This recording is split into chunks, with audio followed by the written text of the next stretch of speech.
Hello students, welcome back to Chandrajit classes. In our last video, we have already completed simplification के tips का second part.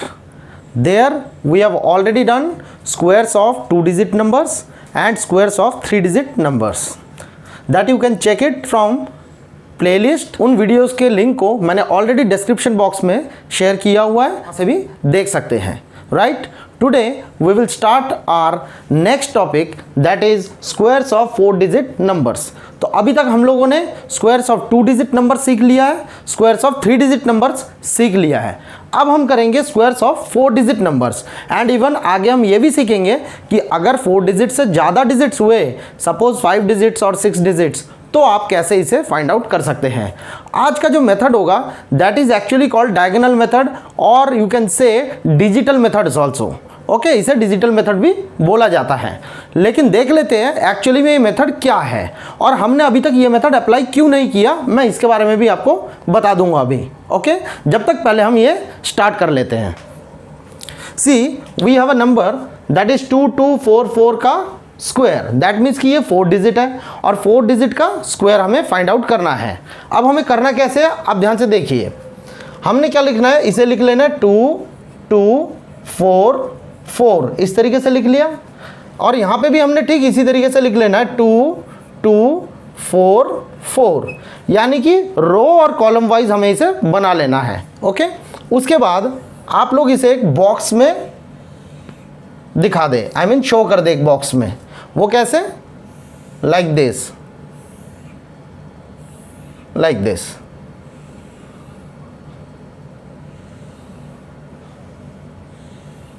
Okay, ये एक क्या बन गया, मैट्रिक्स टाइप बॉक्स बन गया जिसमें रो और कॉलम है. ओके, नाउ अब आप क्या करेंगे, 1 बाई 1 देखिए किस तरीके से मल्टीप्लाई कर रहे हैं. रो को कॉलम से मल्टीप्लाई करते रहेंगे.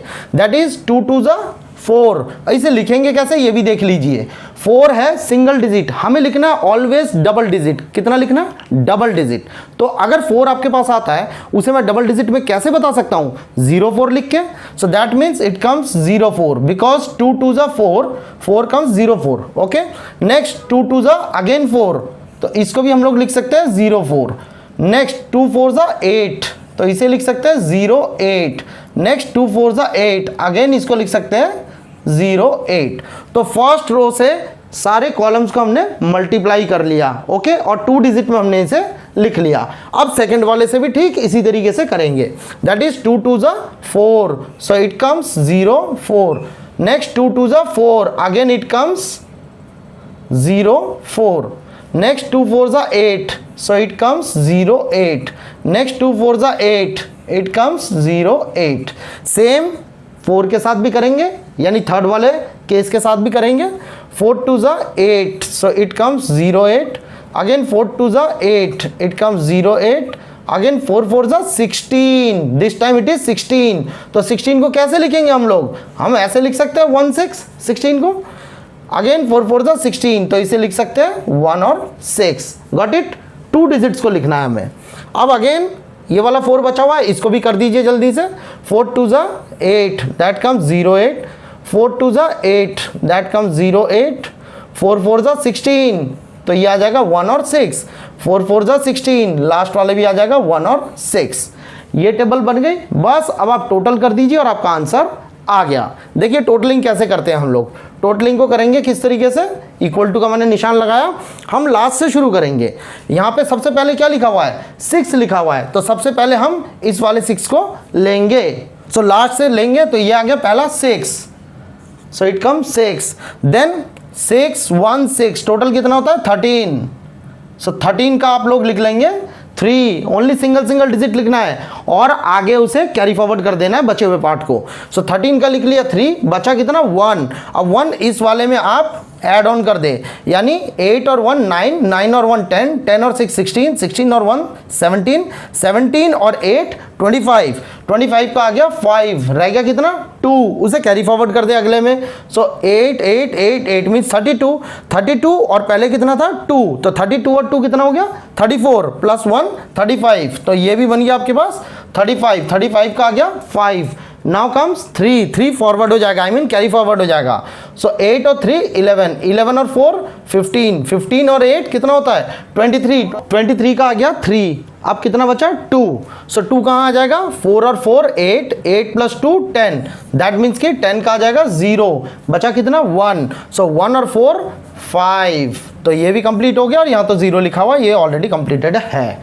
दैट मीन्स कि देखिए सारा डायगोनली हम लोगों ने निकाल दिया, तो इसका स्क्वायर कितना आ रहा है, दैट मीन्स 5 0 3 5 5 3 6।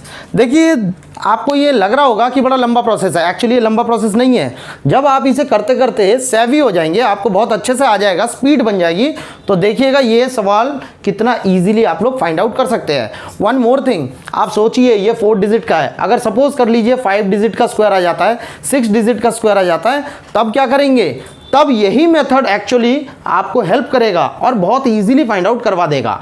हमने जो इससे पीछे अपने लास्ट वीडियोस में स्क्वायर्स की सीखे 2 डिजिट के 3 डिजिट के, हम चाहते हैं उसमें भी अप्लाई कर सकते हैं। द थिंग इज दैट मेरा मेन मोटो ये है कि कोई सा भी आप मेथड लीजिए, लेकिन मेथड इतना ईजी होना चाहिए कि वो आपके टिप पे रह सके, एंड वन मोर थिंग कि आप उसे याद रख सकते और अप्लाई कर सके, एग्जाम में वो अप्लाई कर सके, तभी तो फायदा है ना। तो मैंने इसीलिए 2 डिजिट का जो स्क्वायर बताया था वो बहुत सिंपल था, इसलिए मैंने ये मेथड उसमें अप्लाई नहीं किया। मैंने जो ऑलरेडी उसमें भी 3 डिजिट का जो बताया था वो भी बहुत सिंपल था, जिसके वजह से मैंने ये अप्लाई नहीं किया था, लेकिन उन दोनों में भी आप इसे अप्लाई कर सकते हैं। ध्यान रखिएगा, कोई भी स्क्वायर का क्वेश्चन हो आप ये मेथड अप्लाई कर सकते हैं, चाहे वो 2 डिजिट का हो, 3 डिजिट का हो, 4 का हो, या 5 या 6 या किसी भी डिजिट का, कितने भी डिजिट का हो। ओके, सो फिलहाल मैंने 4 डिजिट से इसको स्टार्ट किया है अप्लाई करना, आगे कितने भी डिजिट के बढ़ेंगे हम यही मेथड अप्लाई करेंगे। ये सबसे बेस्ट मेथड है एंड इजी मेथड है, right. Now you can write down this part. Now हम एक और क्वेश्चन सीख लेते हैं, एक और क्वेश्चन को प्रैक्टिस कर लेते हैं, सो दैट आपको ये बात समझ में आ जाएगी। सी द क्वेश्चन इज 3002 का स्क्वायर, ये भी 4 डिजिट का ही है, तो इसे भी ठीक उसी तरीके से हम लोग एक मैट्रिक्स बना लेते हैं, तो मैट्रिक्स में ये दिख जाएगा आपको इजीली, राइट। देखिए कैसे, लाइक दिस। सो यहाँ पे लिख लिया 3 0 0 2 और यहाँ पे भी लिख लिया 3 0 0 2। ओके, अब इसको हम लोग मैट्रिक्स के रूप में बना लेते हैं।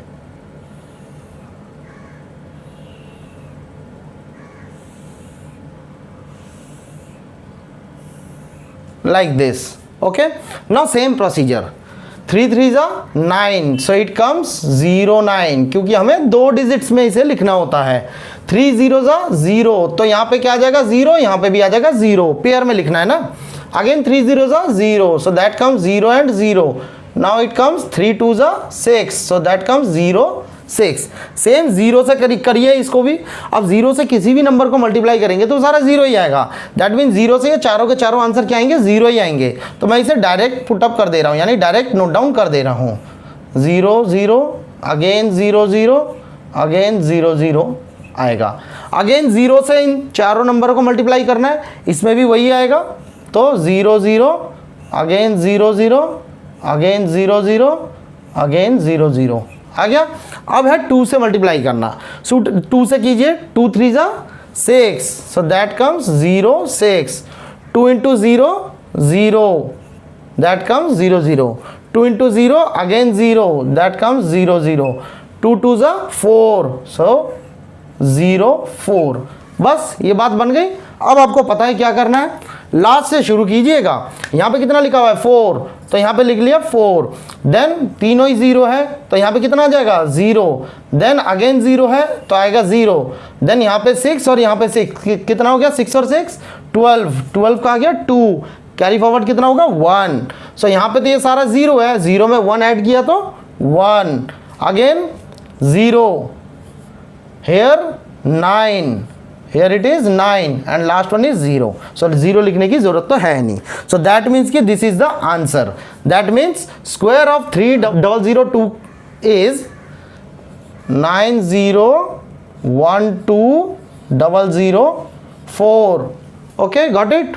ठीक है, अब आप इसे नोट कर लीजिए। नाउ अब हम इस एग्जाम्पल से अपनी बात को और आसान तरीके से सीख लेते हैं। एक और एग्जाम्पल, अब क्वेश्चन लिखा हुआ है 5326 का स्क्वायर। अब ये थोड़ा सा बड़ा सा डिजिट लग रहा है, इसको भी सीख लेंगे तो आपकी बात क्लियर हो जाएगी। उसके बाद आप क्या कीजिएगा, आप अपने आप से कुछ भी नंबर लीजिए 4 डिजिट्स के और अपने आप से सॉल्व कीजिए। 4-6 क्वेश्चन सॉल्व कर लेंगे, डेफिनेटली आपको भी बहुत अच्छे से आ जाएगा और आपकी स्पीड अप हो जाएगी, देख लीजिएगा, जो कि आगे आपके एग्जाम में बहुत काम आएगा। ओके, इसे भी देख लेते हैं। सिर्फ 5 3 2 6 का स्क्वायर, इसको भी कैसे करेंगे, ठीक उसी तरीके से। 5 5 25, so that comes 2 5. 5 3 15, that comes 1 5. 5 2 10, that is 1 0. 5 6 30, that comes 3 और 0। ये बात समझ में आ गई। नेक्स्ट 3 से भी कीजिए। 3 5 15, that is 1 5. 3 3 9, that is 0 9. 3 2 6, that is 0 6. and 3 6 18, that comes 1 8। ठीक है, 2 डिजिट्स में लिख लिया। नाउ 2 से करेंगे। 2 5 10, that is 1 0. 2 3 6, that is 0 6. 2 2 4, that is 0 4. 2 6 12, that is 1 2। Okay, and last one is 6। 6 से भी कर लेते हैं। 6 5 30, that is 3 0. 6 3 18, that is 1 8. 6 2 12, that is 1 2. and 6 6 36, that is 3 6। बात क्लियर हो गई यहाँ तक? बस अब आप इसे लास्ट से टोटल करके लिख दीजिए। सो पहले दिया हुआ 6, तो आंसर है 6, यानी लास्ट से क्या आएगा 6। देन है 2 3 5, 5 और 2 7, ये आ गया आपके पास 7। देन देखिए ऐड करने का भी एक तरीका होता है, इजीली कीजिए। 8 2 16, क्योंकि 2 बार 8 लिखा हुआ है। 8 और 8 16, 16 और 4 20, 20 और 2 22, 22 का आ गया 2। अब कितना बचा आपके पास? 2 बचा। 2 कैरी फॉरवर्ड कर दीजिए। देखिए 6 और 6 कितना होता है? 12। 12 और 2 जो बचे हुए थे 14, 1 15, 1 16। 16 का कितना आ गया? 6। ये भी पूरा हो गया आपके पास। अब कितना बचा आपके पास कैरी फॉरवर्ड? 1। तो यहाँ पे कितना लिखा हुआ देखिए 9, 9 और 1 10, 10 और 3 13, 13 और 3 16। तो 16 का आ गया यहाँ पे 6। अब कितना कैरी फॉरवर्ड है? 1। तो 1 को यहाँ पे लिख लेते हैं। 5 और 5 10, 10 और 1 11, 11 1 12, 1 13, 13 का 3 आ गया। अब कितना? 1 1 यहाँ पे ऐड कर लीजिए। 5 और 1 6, 6 1 7, 1 8, एंड लास्ट में कितना है यहाँ पे? 2। सो here it is। okay, that means कि square of 5 3 2 6 is 2 8 3 6 6 2 7 6। देखा आपने कितनी बड़ी संख्या है? ऐसी 5 डिजिट का तो और बड़ा होगा, 6 का और बड़ा होगा, तब आप कैसे निकालेंगे? इसीलिए मार्केट में बहुत सारे तरीके के ट्रिक्स हैं, बहुत सारे तरीके के पैटर्न्स हैं। मुझे भी पता है और भी कई तरीके के पैटर्न्स हैं, लेकिन मैं यही पैटर्न बता रहा हूँ। इससे इजी वे से निकल सकता है और कम टाइम पे निकल सकता है, और आप सिंगल फॉर्मेट से हर क्वेश्चन को निकाल पाएंगे, चाहे वो 2 डिजिट का हो, चाहे 3 डिजिट का, या 4 का, या इससे भी ज़्यादा का। हालांकि मैंने 2 और 3 का जैसे कि बताया, मैंने ऑलरेडी बताया दूसरा मेथड, क्योंकि वो भी बहुत शॉर्ट मेथड है, उसको भी याद रख सकते हैं और चाहे तो इसको भी याद रख सकते हैं। लेकिन बड़े डिजिट्स के लिए मैं बोलूँगा हर बार आपको यही अप्लाई करना है, इससे आपका टाइम बचेगा। ओके, आप इसे नोट डाउन कर ले। Now this video ends here. अब हम अपने नेक्स्ट क्लास में, नेक्स्ट वीडियो में एक नए टॉपिक के साथ आएंगे, जो कि होगा मल्टीप्लिकेशन के ऊपर। यानी कि कोई भी 2 संख्याएं, कितनी भी बड़ी 2 संख्याएं हो, उनको आपस में हमें मल्टीप्लाई करना है, और without wasting any time with this method. यही मेथड अप्लाई करेंगे, ध्यान रखिएगा। ओके, जब तक के लिए आप लोग मेरे इस वीडियो को शेयर कीजिए, लाइक कीजिए, अपना कमेंट कीजिए, एंड डेफिनेटली सब्सक्राइब कीजिए। Thank you.